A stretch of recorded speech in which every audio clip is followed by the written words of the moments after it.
Did you want to show us some of your pictures? Okay, let's see if there's anything else I have here. It's just like everything else of the Boulevard and all through the neighborhoods outside of Butte. There was always an ice cream man that came in the summertime, and he'd have a bicycle, and he'd pedal a bicycle, and on the back of it he had these big canvas things with ice cream in them, and you could buy ice cream cone for a nickel. So he'd have bells, so anytime we could hear that bell, you know, it was on Thursdays, we'd always say, oh, Thursday's the ice cream man, so we always get a nickel, bum a nickel from our folks to go out and buy an ice cream cone. You could hear the bell coming, you know, and all of a sudden the kids would gather around, and he'd reach in there and unfold a couple of half covers, you know what I mean, wet covers, and then reach in there and give you ice cream cone. And this one fellow here, ice cream man that had, if you had, a lot of times, like our folks had wheat, you know, come in barrels for the horses, and chickens and oats for the horses, they come in gunny sacks. So if you had a good gunny sack, you could get a double ice cream cone, because gunny sacks were valuable at that time for some reason. So whenever you had, like my dad always had sacks, you know, for wheat for the chicken, and oats, sacks for the oats and stuff like that. So they always wanted gunny sacks, so it was fun to find. And then in the summertime, the same time, we'd have a vegetable man come. And he would sell grapes, fresh grapes, and you couldn't buy grapes like his in the store nohow. And he'd come. Was that a wagon? That was a wagon. That was pulled by a horses. by a horse and wagon. And he'd come, and I think that was on Wednesday or something. And all the women would wait for him to come, you know, and he'd stop, and a woman would come out, and then another woman would come out, and then he'd drive a little further, and another woman would come out. You could buy the best produce there you ever wanted, at a nice, reasonable price. Did most of the homes in the Boulevard have chickens? I'd say about 8 or 9 of them. Oh, yeah. See, my mother used to sell, she had a lot of chickens, so she'd sell chickens to Murphy's grocery store. And for white eggs, she'd get 5 cents a dozen. And for the colored eggs, you know, the brown eggs, she would get 4 cents a dozen for those. And it was in trade, it wasn't in cash, it was in trade, you know, put on your bill. Now, how big a property did you have? Was it just a single lot, or? No, 3 lots. 3 lots. And how many chickens would your mother raise there? Oh, she maybe raised 30, 40, 50 chicken. Oh, yeah. And then, you know, we almost every Sunday we have chicken for dinner. We love chicken. She'd make it stewed. Did every home have a garden? Oh yeah, every home in the Boulevard had a garden. Pretty every home, rather than a lawn, had a garden. Oh, yeah. We had a huge one there, but like I said, we had 3 lots, so we had a huge one there. But every home had a garden of some kind where they. Did some people keep horses near their homes, or? There was about 4 families in the Boulevard that had horses. Campo, he had 2 horses all the time. And did he have much land to graze them on, or? No, he would take him a time down at the behind the brickyard there, and on a rope with a hobble, and he'd feed him there. And then in the wintertime, he'd feed him in a barn that he had back of his property, right there on Franklin Street. So he'd just take them out into a field anywhere and let them feed? Yeah. Even if it wasn't his property? Yeah. Oh, yeah. Yeah. In the wintertime, he'd take him there, and my dad, of course, my dad fed him right at home, and we had a big barn. He had a big barn, and he'd feed them oats in a little square box like that, so they have oats, and he'd come home and he'd give them half a bucket of oats every time, and then hay down from the hayloft down in the deal. So he had a regular barn with 8 stalls in it. And then later we changed that to a garage. Oh, yeah. Changed that to a garage. Did any of those horses ever end up at Hanson's meat packing as horse meat? Or? I really don't remember, but I had a saddle horse that wound up in Hanson's, you know. I bought a saddle horse from Mr. Kearns down in Melrose, and Sweden. I used to go on pack trips with it and take fellas out hunting on it, you know what I mean.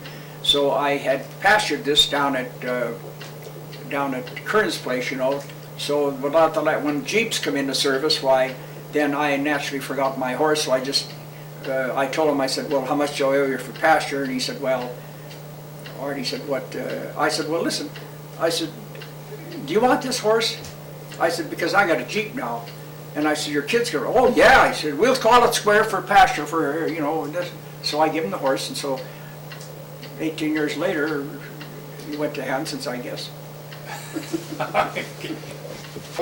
On 7 Lincoln Avenue in Meterville. Okay. And who are some of the people in the picture? Are you in the picture? No, the dog belongs to my brother that's on the corner that he's peeking through the tent, and the rest of the fellas are boarders. They're the ones that lived in So the... your brother's way over here peeking through the fence? Yeah, Okay. and that's his dog. And he Okay. played the concertina. Okay. Your dad?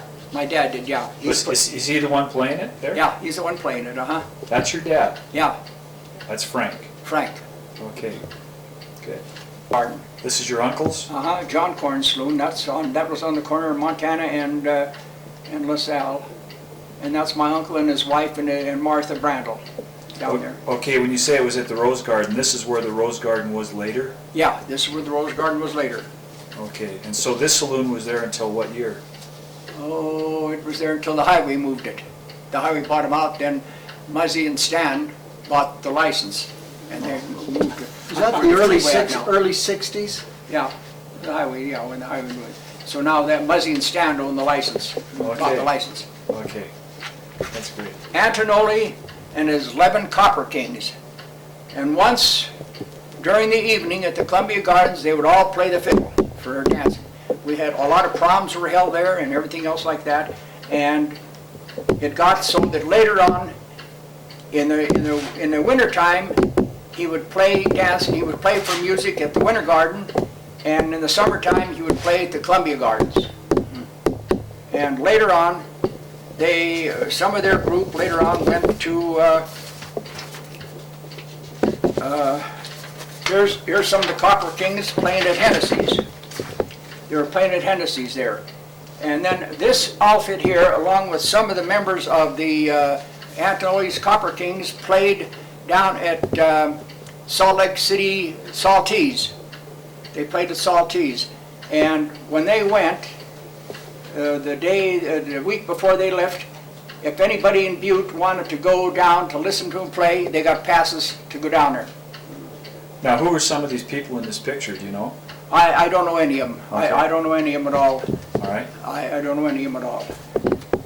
Of the Boulevard Fire Department, that W. Clark built the hall, bought the ladders, bought the hose equipment and everything else, and their uniforms and everything else to protect them. And that also was the fire department for the Boulevard. So every volunteer then would have a hitch on the back of his car so he could pull the Partner, the majority of them, partner all of them. so they could pull the hose wagon. Yeah, Do you know anybody in this picture?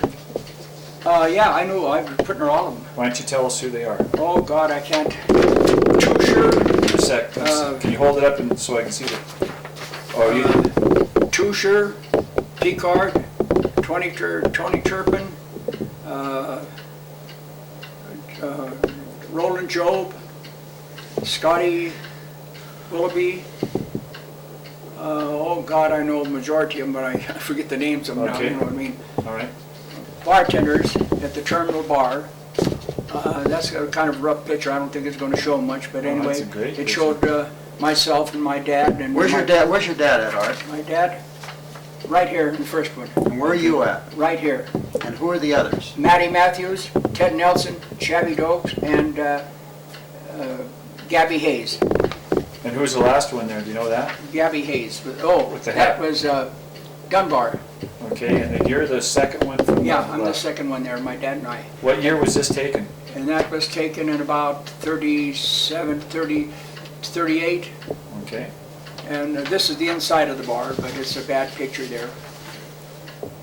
But that was, I remember that bar. Are you Yeah. in this picture, Art? yeah, uh-huh. Which one? I'm the first one here. And then my dad, Matty Matthews, and my dad. Okay, and what year would this be?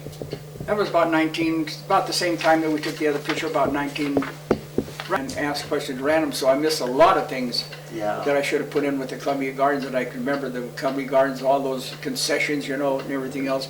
Frank Panisco, oh Yeah. God. He was a clown, wasn't he? He was a clown, but also he had a concession out there, and he had a fish bowl, big fish bowl with a lot of goldfish in it, and he had a little net about this big, no deep net, just straight wire net, and you pay a nickel, and if you want to catch a fish, you can take it home. But if you ever get the nip in there and try to catch a fish without a deep net in it, it just flat.